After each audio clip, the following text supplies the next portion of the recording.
Hello YouTube and welcome back to the Drunken Kobold. Today we're reviewing Lost Omens the Grand Bazaar for Pathfinder 2e.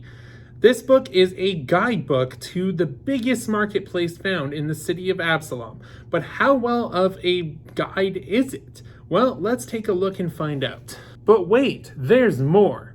A turn of the corner on a city street reveals a marketplace where almost anything can be found. Peruse the stalls of the Grand Bazaar as your characters examine both the mundane and marvelous, seeking the perfect gear for their next harrowing adventure. Give an unfamiliar weapon a swing. Try on a fashionista's gown or a suit of armor. Make friends with a chatty familiar or a companion animal. Pick up an assistive item that makes exploration accessible for every adventurer. Settle down for a gourmet meal. Or simply befriend the cast of vibrant characters that maintain the collection of shops presented in Pathfinder Lost Omens Grand Bazaar. I have to say that there is a ton of stuff that can be found in this book, and I am very impressed with the content it delivers. Let's take a look at what this content is. First, of course, you are greeted with the table of contents.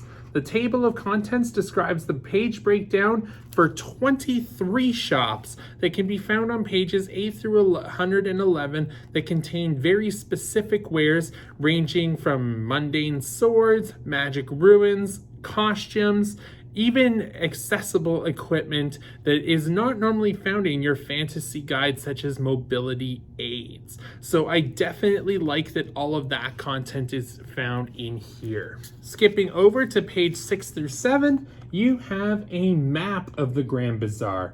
And damn, this place is huge with hundreds of shops that can be found in the marketplace.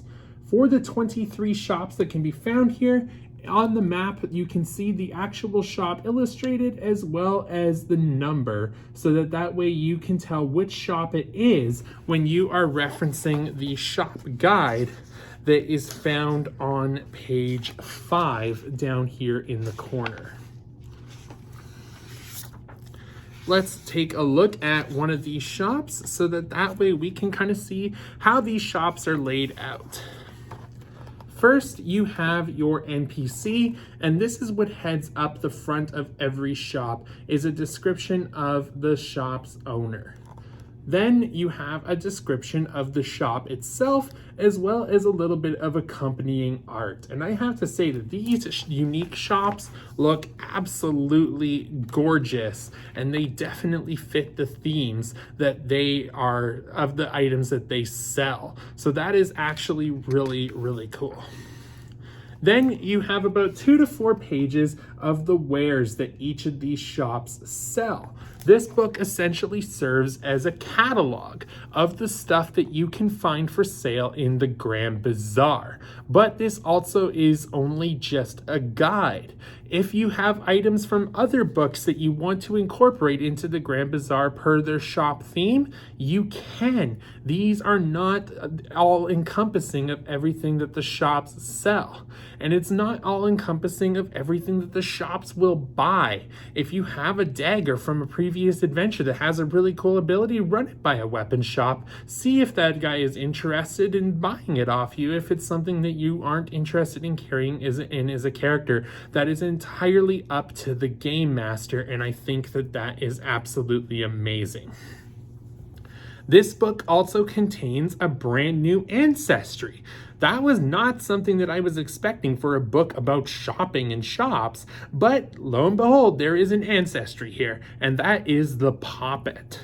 The Poppet is essentially a doll that is alive. And while it's not my favorite creation in terms of ancestries, I have to say that there is a very large group of players who will find this character interesting and fun to play. So you know what? And I also like that the shop that it's tied to is actually in here. There is a toy shop in this book where the Poppet originates, and I think that is absolutely fantastic. There are also 3 new archetypes in this book: the Wrestler, the Captivator, and the Spell Trickster. I will go into their details on them in another video. However, I do absolutely love these archetypes. I love that they have a very specific design to them. that when you read them, you think, this is perfect for this type of class of character.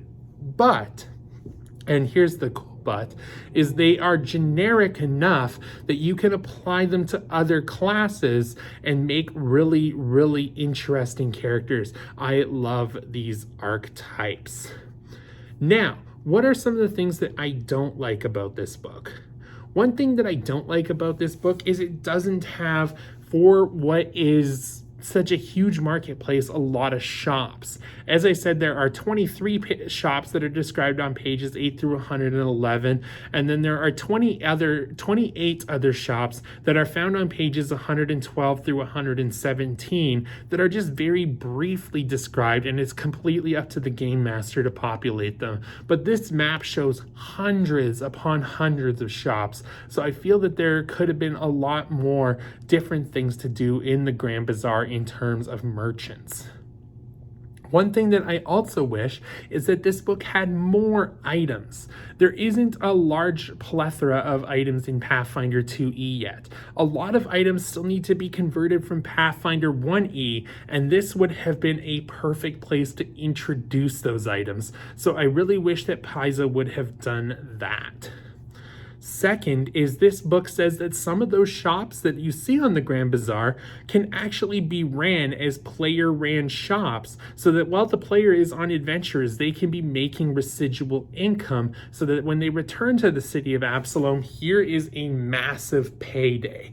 Oh, you want to sell the wares that you found on your adventures? Cool, sell them in your shop. But it doesn't give guidance on how to do this. And I think a book similar to Acquisitions Incorporated that we got in Dungeons & Dragons 5e would be a really cool addition to the Grand Bazaar, but I think that the content that allowed players to ran shops would have been best included in here to make this book well-rounded.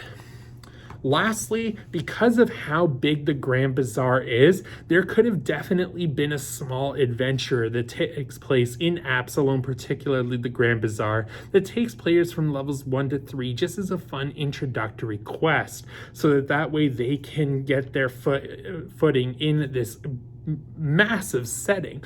Like, Absalom is really big, and this is just a small section of it, so I feel like a quest in this here to take players a couple levels in would have been fantastic, even if it wasn't necessarily used often by game masters. All in all, I love the content of this book.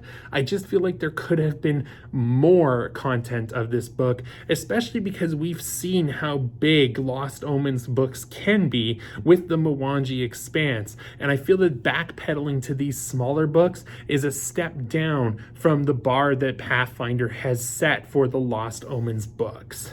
All in all, I give this book a 6 out of 10. I love the content that is here. I love how flexible it is and how well it can be melded into your current content, but I wish that there was more. This just is a snack. I am hungry for more content, and this book does not quite deliver that.